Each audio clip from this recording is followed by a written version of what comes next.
forever on fire. Channapatna by ಎಲೆಕ್ಷನ್ಗೆ ಕಾಂಗ್ರೆಸ್ ಬಿರುಸಿನ ತಯಾರಿಯನ್ನ ಮಾಡ್ಕೊಳ್ತಾ ಇದೆ. ಸಮರ್ಥ ಅಭ್ಯರ್ಥಿಯ ಹುಡುಕಾಟದಲ್ಲಿ ಈಗ ಕಾಂಗ್ರೆಸ್ ಇದೆ. ಸದ್ದಿಲ್ಲದೆ ಸಹೋದರರನ್ನ ಕಣಕ್ಕಿಳಿಸೋಕೆ ಪ್ಲಾನ್ ಅನ್ನ ಮಾಡಿದ್ದಾರೆ ಡಿಕೆಶಿ ಅನ್ನುವಂತ ಒಂದು ಅನುಮಾನ ಕೂಡ ಹುಟ್ಕೊಳ್ತಾ ಇದೆ. ಯಾವಾಗ ಚನ್ನಪಟ್ಟಣ ಬೈ ಎಲೆಕ್ಷನ್ ಅಂತ ಅನೌನ್ಸ್ ಆಗೋದಕ್ಕಿಂತ ಮುಂಚಿತವಾಗಿಯೇ ಡಿಕೆಶಿ ಸಿಕ್ಕಾಬಿಟ್ಟೆ ಆಕ್ಟಿವ್ ಆಗಿದ್ರು. ಎದ್ನೋ ಬಿದ್ನೋ ಅಂತ ಅಂದ್ಬಿಟ್ಟು ಆ ಜಾಗಕ್ಕೆ ಹೋಗ್ತಾ ಇದ್ರು, ಅಲ್ಲಿಗೆ ಇರ್ತಿದ್ರು, ಅನೇಕ ಕಾರ್ಯಕ್ರಮಗಳನ್ನ ಹಮ್ಮಿಕೊಳ್ತಾ ಇದ್ರು. ಆಗಿನಿಂದಲೂ ಒಂದು ಬಲವಾದಂತ ಅನುಮಾನ ಇತ್ತು, ಡಿಕೆಶಿ ಅವರ ಸಹೋದರನನ್ನ ಅಲ್ಲಿ ಕಣಕ್ಕಿಳಿಸಬೇಕು ಅನ್ನುವಂಥ ಪ್ಲಾನ್ ಏನಾದರೂ ಮಾಡ್ತಾರಾ ಅನ್ನುವಂಥದ್ದು.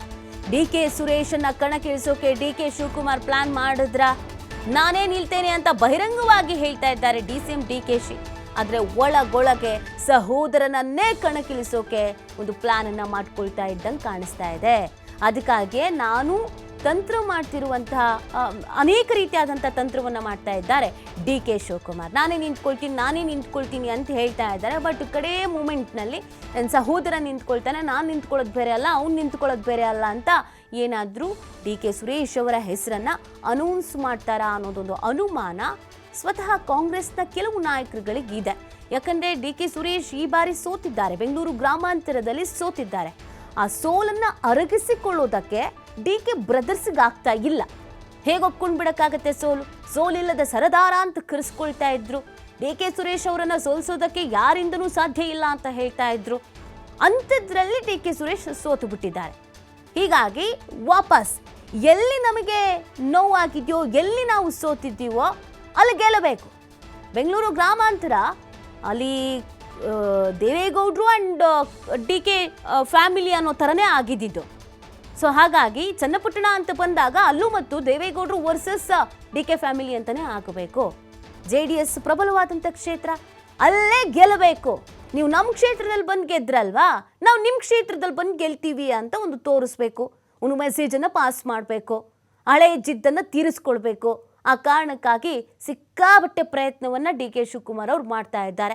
ಅಲ್ಲಿಗೆ ಅನೇಕ ರೀತಿಯಾದಂಥ ಕಾರ್ಯಕ್ರಮಗಳನ್ನು ಹಮ್ಮಿಕೊಂಡಿದ್ರು.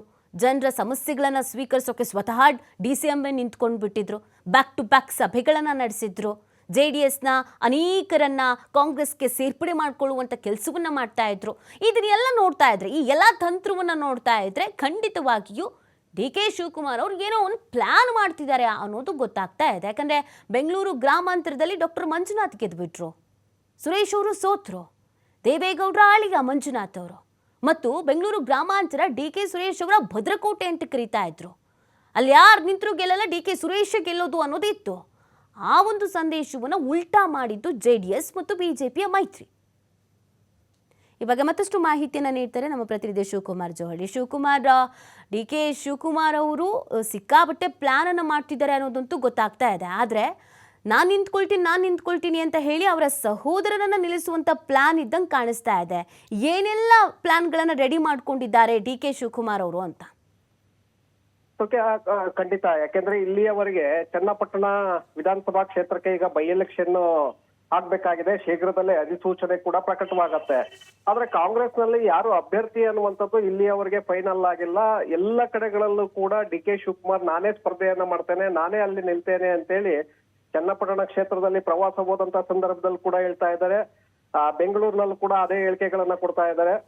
ಎಲ್ಲ ಕಡೆಗಳಲ್ಲೂ ಕೂಡ ಹೋದ ಕಡೆಗಳಲ್ಲೆಲ್ಲ ಚನ್ನಪಟ್ಟಣ ವಿಧಾನಸಭಾ ಕ್ಷೇತ್ರಕ್ಕೆ ಕಾಂಗ್ರೆಸ್ ಅಭ್ಯರ್ಥಿ ಯಾರು ಅಂತ ಕೇಳಿದ್ರೆ ಅದಕ್ಕೆ ಉತ್ತರ ಬರೋದು ನಾನೇ ಅಲ್ಲಿ ಅಭ್ಯರ್ಥಿ ಅನ್ನುವಂಥದ್ದು. ಆದ್ರೆ ಪ್ರಸ್ತುತ ಡಿ.ಕೆ. ಶಿವಕುಮಾರ್ ಅವರ ನಡೆಯನ್ನ ನೋಡಿದ್ರೆ ಚನ್ನಪಟ್ಟಣ ವಿಧಾನಸಭಾ ಕ್ಷೇತ್ರದಲ್ಲಿ ಸಹೋದರನನ್ನೇ ಪ್ರತಿಷ್ಠಾಪನೆ ಮಾಡೋದಕ್ಕೆ ಒಟ್ಟಂತೆ ಕಾಣಿಸ್ತಾ ಇದೆ. ಯಾಕಂದ್ರೆ ಅಲ್ಲಿ ಬೇಕಾದಂತ ಸಿದ್ಧತೆಗಳನ್ನ, ಗೆಲ್ಲೋದಕ್ಕೆ ಬೇಕಾದಂತ ಪೂರಕವಾದಂತ ವಾತಾವರಣವನ್ನ ಅವರು ನಿರ್ಮಾಣ ಮಾಡ್ಕೊಳ್ತಾ ಇರುವಂತದ್ದು. ತಮ್ಮ ಸಹೋದರನನ್ನ ಅಲ್ಲಿ ಕಣಕ್ಕಿಳಿಸ್ಬೇಕು, ಚನ್ನಪಟ್ಟಣದಲ್ಲಿ ಅವರನ್ನ ಗೆಲ್ಲಿಸ್ಕೊಳ್ಬೇಕು ಅನ್ನುವಂಥದ್ದು ಇಲ್ಲಿ ಬಹಳ ಖಚಿತವಾಗ್ತಾ ಇದೆ. ಸೊ ಹಾಗಾಗಿನೇ ಮೊದಲಿಗೆ ಟೆಂಪಲ್ ರನ್ ಅನ್ನ ಮಾಡಿದ್ರು, ಅಲ್ಲಿರುವಂತ ಸ್ಥಳೀಯ ಮಟ್ಟದ ಜನರ ವಿಶ್ವಾಸವನ್ನ ಗಳಿಸಿಕೊಳ್ಳುವಂತ ಪ್ರಯತ್ನಗಳನ್ನ ಮಾಡಿದ್ರು. ತದನಂತರದಲ್ಲಿ ಉದ್ಯೋಗ ಮೇಳವನ್ನ ಆಯೋಜನೆ ಮಾಡಿದ್ರು. ಅಲ್ಲಿರುವಂತಹ ನಿರುದ್ಯೋಗಿಗಳು ಮತ್ತೆ ಪದವೀಧರರ ಒಂದು ವಿಶ್ವಾಸವನ್ನ ಗಳಿಸಿಕೊಳ್ಳುವಂತ ಒಂದು ಪ್ರಯತ್ನವನ್ನ ಮಾಡಿದ್ರು. ಜೊತೆಗೆ ಅಭಿವೃದ್ಧಿ ಕೆಲಸಗಳಿಗೆ ಅಲ್ಲಿ ಅನುದಾನವನ್ನ ಬಿಡುಗಡೆ ಮಾಡೋದು ಮತ್ತೆ ಹೆಚ್ಚಿನ ಗಮನವನ್ನ ಕೇಂದ್ರೀಕರಿಸ್ತಾ ಇದ್ದಾರೆ ಚನ್ನಪಟ್ಟಣ ಕ್ಷೇತ್ರದಲ್ಲಿ. ಅದರ ಜೊತೆಗೆ ಚನ್ನಪಟ್ಟಣ ವಿಧಾನಸಭಾ ಕ್ಷೇತ್ರಕ್ಕೆ ಪೂರಕವಾಗಿ ಈಗ ಮುನ್ರತ್ನ ಅವರ ಪ್ರಕರಣವನ್ನು ಕೂಡ ಬಳಕೆ ಮಾಡ್ಕೊಳ್ತಾ ಇದ್ದಾರೆ. ಒಕ್ಕಲಿಗ ಸಮುದಾಯದ ಹೆಣ್ಣು ಮಗಳಿಗೆ ಅವಹೇಳನ ಮಾಡಿದ್ರು ಅನ್ನುವಂತ ವಿಚಾರವನ್ನ ಮುಂದಿಟ್ಕೊಂಡು ಅಲ್ಲಿ ಜೆಡಿಎಸ್ ಮತ್ತೆ ಬಿಜೆಪಿ ನಾಯಕರು ಮಾತನಾಡ್ತಾ ಇಲ್ಲ ಅನ್ನುವಂತ ಆರೋಪವನ್ನ ಮಾಡಿ ಅಲ್ಲಿರುವಂತಹ ಒಕ್ಕಲಿಗ ಸಮುದಾಯದ ವಿಶ್ವಾಸವನ್ನ ಗಳಿಸಿಕೊಳ್ಳುವಂತ ಒಂದು ಪ್ರಯತ್ನವನ್ನು ಕೂಡ ಡಿ ಕೆ ಶಿವಕುಮಾರ್ ಮಾಡ್ತಾ ಇದ್ದಾರೆ. ಇದಕ್ಕೆ ಕಾರಣ ಅಂದ್ರೆ ಸಹೋದರನಿಗೆ ಪೂರಕವಾದಂತ ವಾತಾವರಣ ಅಲ್ಲಿ ನಿರ್ಮಾಣ ಆಗ್ಬೇಕು, ಅಲ್ಲಿ ಅವರನ್ನ ಗೆಲ್ಲಿಸ್ಕೊಳ್ಳೇಬೇಕು ಅನ್ನುವಂಥದ್ದು ಹಿಂದಿರುವಂತಹ ಲೆಕ್ಕಾಚಾರ. ಜೊತೆಗೆ ಜೆಡಿಎಸ್ ನಗರಸಭೆ ಸದಸ್ಯರನ್ನು ಕೂಡ ಮೊನ್ನೆ ಹೈಜಾಕ್ ಮಾಡಿದ್ದಾರೆ. 11 ಮಂದಿ ಸದಸ್ಯರನ್ನ ಕಾಂಗ್ರೆಸ್ ಪಕ್ಷಕ್ಕೆ ಕರೆತಂದಿದ್ದಾರೆ. ಅದರ ಜೊತೆಗೆ ಸ್ಥಳೀಯ ಮಟ್ಟದಲ್ಲಿರುವಂತಹ ಜೆಡಿಎಸ್ ನ ಪ್ರಭಾವಿ ಮುಖಂಡರುಗಳು ಯಾರಿದ್ದಾರೆ ಅವರನ್ನು ಕೂಡ ಕಾಂಗ್ರೆಸ್ನ ಕಡೆ ಸೆಳೆಯುವಂತ ಒಂದು ಪ್ರಯತ್ನವನ್ನ ಮಾಡ್ತಾ ಇದ್ದಾರೆ. ಇದೆಲ್ಲವನ್ನು ಗಮನಿಸಿದಾಗ ಡಿ ಕೆ ಸುರೇಶ್ ಅವರೇ ಅಲ್ಲಿ ಅಧಿಕೃತ ಅಭ್ಯರ್ಥಿ ಆಗುವಂತ ಒಂದು ಸಾಧ್ಯತೆಗಳು ಕಂಡು ಬರ್ತಾ ಇದೆ. ಓಕೆ, ಥ್ಯಾಂಕ್ ಯು ಶಿವು ತಮ್ಮೆಲ್ಲ ಡೀಟೇಲ್ಸ್ಗಾಗಿ.